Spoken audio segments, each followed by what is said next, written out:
काही जण म्हणणार की राजकारणी ही चांगली लोक नसतात. मग आपल्या डोक्यात विचारले चांगली माणसं गेल्याशिवाय राजकारणात हे आरोप पुसले जाणार नाही. आपल्या गडिंग्लज भागात पण भारतीय जनता पार्टी पण पुढे येण्यास सुरुवात झालेली आहे. त्या कार्यकर्त्यांना त्यांची क्षमता त्यांची योग्यता ओळखून आपण त्या वेळेला त्यांना उभा करण्याची गरज आहे.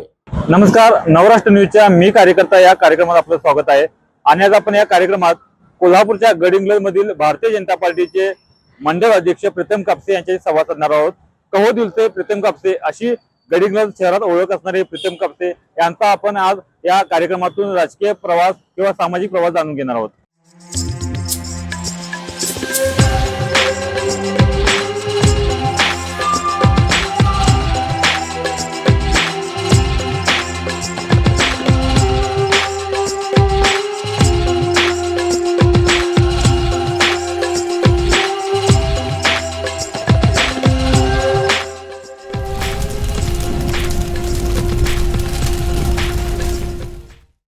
नमस्कार, मी प्रीतम महादेव कापसे, भारतीय जनता पार्टी गडिंग्लज मंडल अध्यक्ष म्हणून कार्यरत आहे. आणि कहो दिल से प्रीतम कापसे ह्या नावाने आता सध्या 5-6 वर्षामध्ये एक ब्रँड निर्माण केलेलं व्यक्तिमत्व आहे. माझं राजकीय प्रवास म्हणजे 2009 पासून भारतीय जनता पार्टीच्या संपर्कात येऊन त्यावेळी गडिंग्लजच्या शहर अध्यक्षापासून सुरुवात झालेली.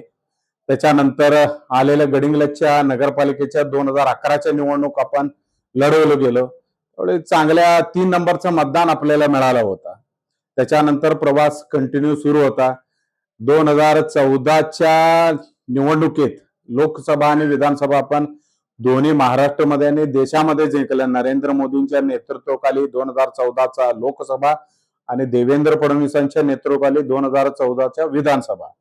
त्याच्यानंतरच्या कार्यकाळात आपल्याला सदस्य नोंदणी तालुका प्रमुख पण जबाबदारी पार पडली. त्यावेळी पण 2014 मध्ये आपण सदस्य नोंदणी गडिंग्लज तालुक्यात चांगल्या पद्धतीने आपण राबवण्यात आले.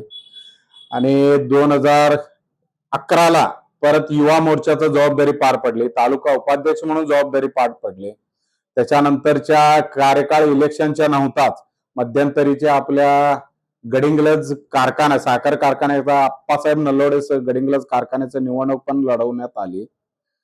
अशा प्रवास आमचा सुरू होता. 2016चा गडिंग्लजच्या नगरपालिकेच्या दृष्टिकोनातून उमेदवारी पण मागितले होते, पण स्वतः राहत असलेला प्रभाग आरक्षित झाल्याने दुसऱ्या प्रभागातून मागणी होती, पण त्या प्रभागातून आमच्या सक्षम कार्यकर्ते असल्यानं त्या सक्षम कार्यकर्त्यांसाठी जागा सोडण्यात आली.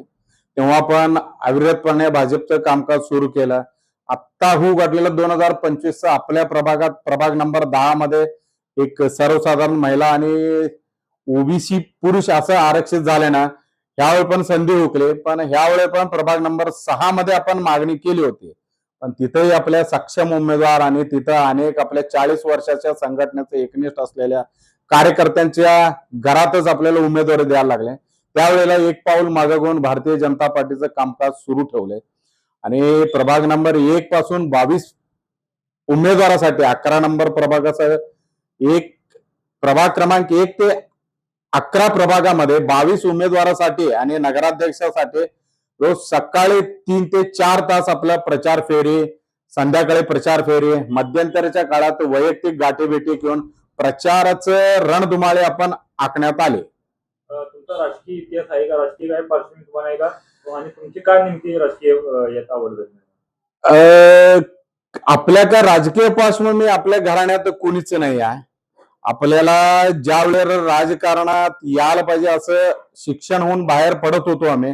काही जण म्हणणार की राजकारणी ही चांगली लोक नसतात.